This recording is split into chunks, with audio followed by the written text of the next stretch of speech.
मित्र नमस्कार. एका नवीन व्हिडिओमध्ये तुम्हा सर्वांचं पुन्हा एकदा स्वागत. मित्र एप्रिल महिन्यात मी याच चॅनेलवर एक व्हिडिओ बनवला होता. आताचे जे छत्रपती संभाजी राजे आहेत त्यांच्याबद्दल तो व्हिडिओ होता. त्यांनी रायगडावरील वाघ्या कुत्र्याचा जो पुतळा आहे तो हटवण्याची मागणी केली होती. 31 मेपर्यंत तो हटवला गेला नाही तर आपण तो स्वतः हटवू आणि त्यावेळी कायदा सुव्यवस्थेची परिस्थिती जर निर्माण झाली तर त्याला सरकार जबाबदार असेल असा गंभीर इशारा दिला होता. मित्र त्याच वेळी मी व्हिडिओ बनवला होता की असलं काहीसुद्धा होणार नाही. हे फक्त जाणीवपूर्वक महाराष्ट्रात तेढ निर्माण करण्याचे जे काही लोक कारस्थानं करत आहेत त्यातलं हे कारस्थान आहे आणि हे आता तुमच्यासमोर उघड झालं आहे. या छत्रपती संभाजीराजेंनी 31 मेची मुदत दिली होती ती उलटून आता 30 जून यायला झालं. म्हणजे मुदत उलटून 1 महिना होत आला तरीसुद्धा वाघ्या कुत्र्याची समाधी ही आहे तिथेच आहे. मित्र आजच्या व्हिडिओमध्ये फक्त संभाजीराजांवर मी भाष्य करणार नाही आहे तर दुसरा एक महत्त्वाचा विषय आहे ते पंतप्रधान नरेंद्र मोदी यांच्याबद्दलचा. राजकारणात कोणीही सभ्य नसतो आणि प्रत्येक राजकारणी हा तुमचा गैरफायदा घेत असतो. एखाद्या वेळी वातावरण भडकवण्याचा प्रयत्न करतो आणि आपली पोळी त्याच्यावर जे वातावरण पेटतं त्याच्यावर आपली पोळी भाजवून घेण्याचं काम प्रत्येक राजकारणी करीत असतो. पण आत्ताची जी मी उदाहरणं सांगणार आहे पंतप्रधान नरेंद्र मोदी यांचं आणि दुसरं म्हणजे छत्रपती संभाजीराजे म्हणजे आता जे आहेत ते इतिहासातले छत्रपती संभाजी महाराज नावे मी परत सांगतोय. तर या दोन नेत्यांबद्दल मी बोलणार आहे आजच्या व्हिडिओमध्ये. तर आता आपण पहिले येऊया छत्रपती संभाजीराजे यांच्या वक्तव्याकडे. मित्र छत्रपती संभाजीराजे असतील किंवा उदयनराजे भोसले असतील या दोघांबद्दल मी ज्यावेळी व्हिडिओ बनवला आहे त्यावेळी त्यांच्यावर अनेक प्रश्न उपस्थित केलेले आहेत.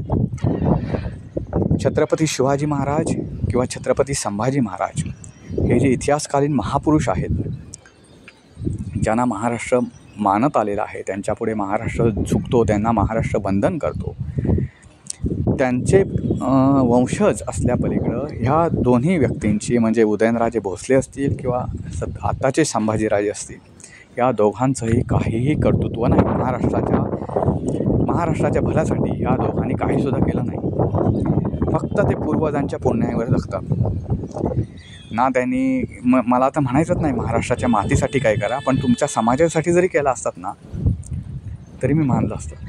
मनोज जरांगे पाटील जे मराठा समाजाचे एक आंदोलक होते ते आंदोलन भरकटलं, नंतर त्याला राजकीय वास येऊ लागला वगैरे सगळ्या गोष्टी झाल्या.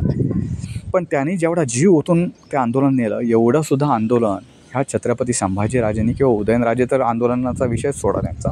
ते काय तर त्यांचं कधी जेव्हा वेळ येते त्यांच्यावर बेततं तेव्हा ते त्यांच्या इतिहासाचा वापर करतात.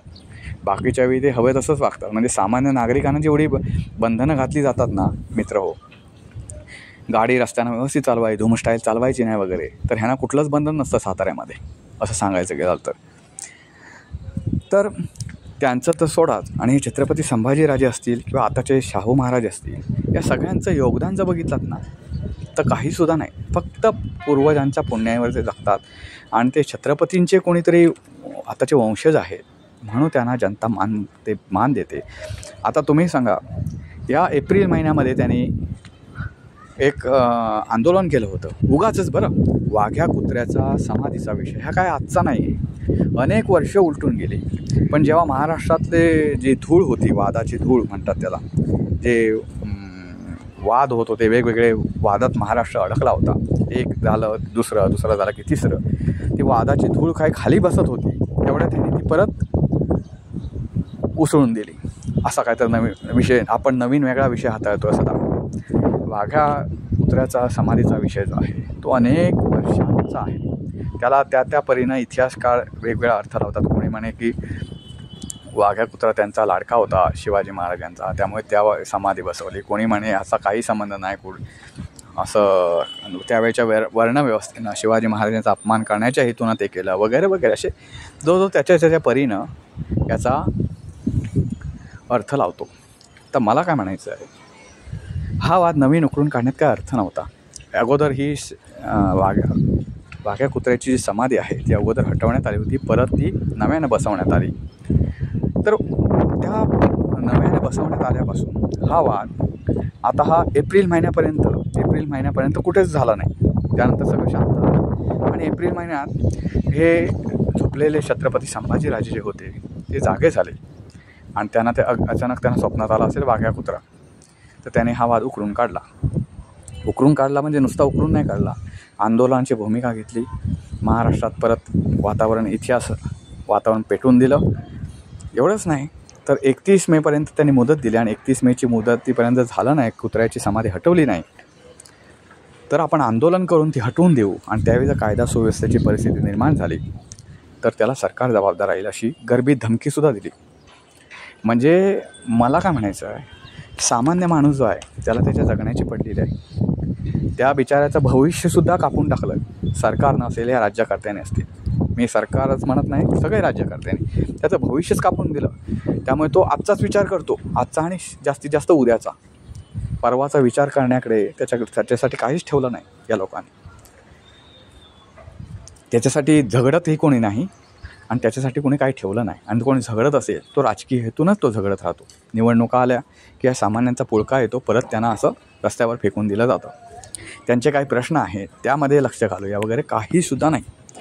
तर 31 मे आता उलटून गेला मित्र हो, तरी आज तुम्ही बघू शकता, रायगडावर गेला तर नक्की बघा, वाघ्या कुत्र्याची समाधी आजही तिथंच आहे. या छत्रपती संभाजीराजेंनी काहीसुद्धा त्यानंतर केलं ते विसरून गेलं. मला काय म्हणायचं आहे, आपल्या मागे आपल्यासारख्या सामान्य किंवा मध्यमवर्गीय लोकांसमोर ना अनेक प्रश्न आहेत. रोजचा जगण्याचा पहिला प्रश्न आहे, अर्थार्जनचा पहिला प्रश्न आहे, दुसरा प्रश्न आहे, मुलं बाळं असती तुम्हाला तर त्याच्या शिक्षणाचा तिसरा प्रश्न आहे. नंतर महागाई वाढली, आता जे आपला इन्कम आहे त्याच्यात त्या महागाईचा ताळमेळ कसा बसवायचा हा चौथा प्रश्न आहे. उन्हाळा आला की पाणी टंचाई येते, कुठून तरी पाण्याच्या शोधात जायला लागतं हा पाचवा प्रश्न आहे. असे अनेक प्रश्न रोज नव्यानं उत्पन्न होतात आणि त्या प्रश्नाशी आपण झगडत बसतो. त्यामुळे ह्यांच्या राजकारणात काय आपल्याला इंटरेस्ट नसतो. आपण एक त्यांचा सर्कशीतला खेळ माहिती आहे का, काही लोक आहेत ना त्या सर्कशीतला खेळ म्हणून या राजकारणाकडे पाहायला लागले. पण ते अजून कसं बरेचसे लोक अजून सिरियसली ते बघतात. त्यामुळे त्यांच्यासाठी मी हे सांगतो की या राजकारण्यांपासून खूप सावध राहा. त्यांना कशाचीच पडलेली नाही, ना तुमची पडलेली आहे, ना आपल्या राज्याची पडलेली आहे, ना देशाची पडलेली आहे, काहीसुद्धा नाही. उद्या जर देश विकत घ्यायला कोणी निघाले ना तरी ह्यांनी जर त्यांच्या हाती देश सोपवला, विशेष करून ब्रिटिशांच्या हाती, तरी आपल्याला काही वेगळं वाटायला नको. कारण हे त्यांच्याकडून अपेक्षाच हे आहे. तर मला लोकशाही आपल्या हातातून कधीच निसटून गेले. आपण आपलं उगाचच म्हणतो संविधान दिन साजरा करतो. आणि एक लक्षात ठेवा मित्रांनो, जेव्हा कुठली गोष्ट एका दिनामध्ये बसवली जाते, म्हणजे आपण हवामान दिन साजरा करतो, पर्यावरण दिन साजरा करतो, हल्ली मदर्स डे पण साजरा करायला लागले. असे जे एक दिवसासाठी डे आपण साजरा करतो आणि तेव्हा समजून जायचं की ज्याचा डे आपण साजरा करतो आहे ना तो एका दिवसापुरताच मर्यादित उरला आहे आपल्यासाठी. तसं संविधान हे एका दिवसासाठीच पूजनीय राहतं. बाकीच्या दिवशी ते कुठं त्याची काय विल्हेवाट लावली जाते, रोज त्याचा कसा अपमान केला जातो.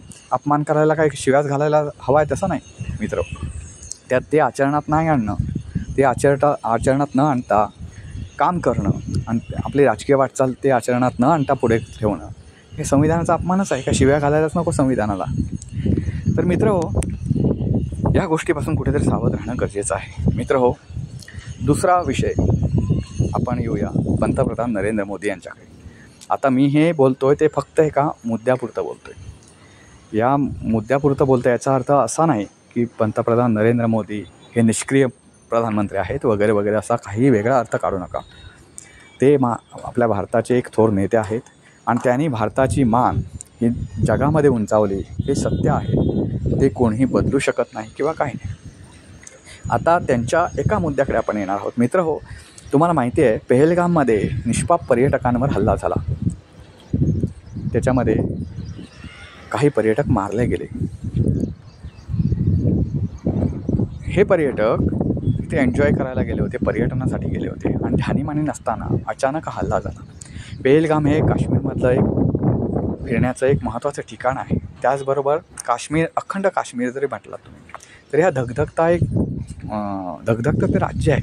कुठून कधी हल्ला होईल हे सांगता येत नाही. अलीकडच्या काळात ते कमी झालं असेल प्रमाण, पण त्यामुळे गाफील राहून चालणार नाही, कारण प्रत्येक दिवस हे दहशतवादी जेव्हा असतात ना, त्यांचा दिवसाचे 24 तास हाच अजेंडा असतो, दहशतवाद करायचा. पण आपला अजेंडा हा नसतो दिवसाचे 24 तास दहशतवादाविरुद्ध लढण्याचा. दहशतवादीने सोडून दिला इकडे काश्मीरकडे लक्ष देणं, ते आपण पण दुर्लक्ष करून देतो आणि त्याचा फायदा कधीतरी दहशतवादी उठवतात आणि एक मोठं काहीतरी घडवून आणतात. पहलगाममध्ये असं झालं. बरं, पहलगाममध्ये झालं ठीक आहे, ती एक आपली भारताची चूक होती समजा. त्यानंतर पंतप्रधान नरेंद्र मोदी आणि गृहमंत्री अमित शहा यांचं एकच वाक्य सारखं व्हायला लागत होतं, चून चून के मारूंगा. मग मित्र हो, आज या घटनेला काही दिवस उलटून गेले, म्हणजे बऱ्यापैकी दिवस उलटून गेले. मला वाटतं 1.5 महिने उलटून गेले. आज तुम्ही पाहताय ते चून चून के मारूंगा म्हणजे दहशतवादी जे आहेत त्यातला कोणी मेल्याचं ऐकिवात नाही. जे आपण ड्रोन हल्ले केले त्याचा आनंद सेलिब्रेट केला, आपण ड्रोन हल्ले केले, पाकिस्तानचं एवढं नुकसान केलं वगैरे वगैरे. मित्र हो, कसं आहे माहिती आहे का, ज्यानं गुन्हा केला त्याला त्याची शिक्षा मिळायला पाहिजे, त्याच्या देशाला किंवा त्या देशातल्या दुसऱ्या दहशतवादाला, मग तो भलेही आरोपी असेल. म्हणजे मला सांगा, आपल्यातला एक कैदी असेल, आपल्या तुरुंगातला एक कैदी खून केला एकानं, आता तो खून केलेला आपल्याला मिळत नाही जो कोणी होता तो, म्हणून एखाद्या रेप करणाऱ्या माणसाला त्या खुनाच्या आरोपाखाली फाशी देणं योग्य आहे का? तर अजिबात नाही. हां, त्याला पण शिक्षा दिली पाहिजे, असं नाही की त्याला सोडलं पाहिजे, पण त्याच्या गुन्ह्याची शिक्षा त्याला मिळायला पाहिजे ना. तसंच आपण चुन चुन के मारूंगा म्हटलं आपण, पण आजपर्यंत ते दहशतवादींची नावं शोधण्यापलीकडं ना आपल्या गुप्तचर यंत्रणाने काही केलं, ना आपल्या सैन्याने काही केलं, ना आपल्या पंतप्रधान किंवा गृहमंत्र्यांनी काही केलं. फक्त ते काय आपण ड्रोन हल्ले वगैरे पाकिस्तानवर केले, पाकिस्तानची नासधूस केली, पाकिस्तानचे काही सैनिक असतील किंवा काही दहशतवादी तळ आपण उद्ध्वस्त केले, हे आपण छाती पुढे काढून आपली छाती बडवून पूर्ण जगाला सांगितलं. पण ज्यांनी तो पहलगाममध्ये प्रत्यक्ष हल्ला केला, पहलगाममध्ये निष्पाप नागरिकांना मारलं, त्या दहशतवाद्यांच्या नावापलीकडं आपल्याला काहीसुद्धा त्यांचा ख्याली खुशाली माहिती नाही की बाबा त्यांचं काय झालं पुढे, आणि कोणी आणलंसुद्धा नाही. आता पण नवीन प्रश्न एक उभा राहिला देशासमोर की आपण तिथे वाहून घेतो. आता कुठे मध्ये अहमदाबादला विमान पडलं, त्याच्यावर 4-2 दिवस आपण चुक करीत बसलो, हळहळत बसलो. नंतर कुठेतरी मध्ये मुंबईला ॲक्सिडेंट झाला रेल्वेचा, त्यावेळी आपण चुक करीत बसलो, हे आपण विसरून गेलो. मित्र हो, राजकारण्याने अशी एका दिशेला नेण्यासाठी आपण एखाद्या सरकार बसवतो, आपल्या राज्यात असेल किंवा देशात असेल, पण त्या वेगळ्या दिशेला आपला राज्य किंवा देश नेण्याच्या पेक्षा हे दशाहीन करून टाकतात. त्याची दशा अशी करून टाकतात की दुर्दैवाचे दशावतार बरे असं म्हणण्याची वेळ येते. एक भारताला, मी मगाशीच म्हटलं की पंतप्रधान नरेंद्र मोदी आल्यानंतर भारताची मान ही जगात उंचावलेली आहे, हे मान्य करायलाच लागेल. पण ज्या पद्धतीनं त्यांनी धडा शिकवायला हवा होता, ज्या पद्धतीने त्यांनी भाषणं ठोकली की आपण चून चून के मारूंगा किंवा आपण जशास तशी उत्तर देणार, एकालाही सोडणार नाही, भारताकडे वाकड्या नजरेने पाहाल तर असं करू तसं करू वगैरे वगैरे, त्या मानानं काहीसुद्धा झालं नाही. म्हणजे कसा माहिती आहे का, मोठा तो ॲटम बॉम्ब असतो माहिती आहे का, तो फोडायला निघालो आणि आपण सुरसुरं लावून दिलं. सुरसुरं तुम्हाला माहिती असेल, खूप जण फटाके वाजवत असतील. तर पूर्वीच्या काळात खूप फटाके घेण्याची ऐपत नसायची, तर गरीब लोकं काय करायची,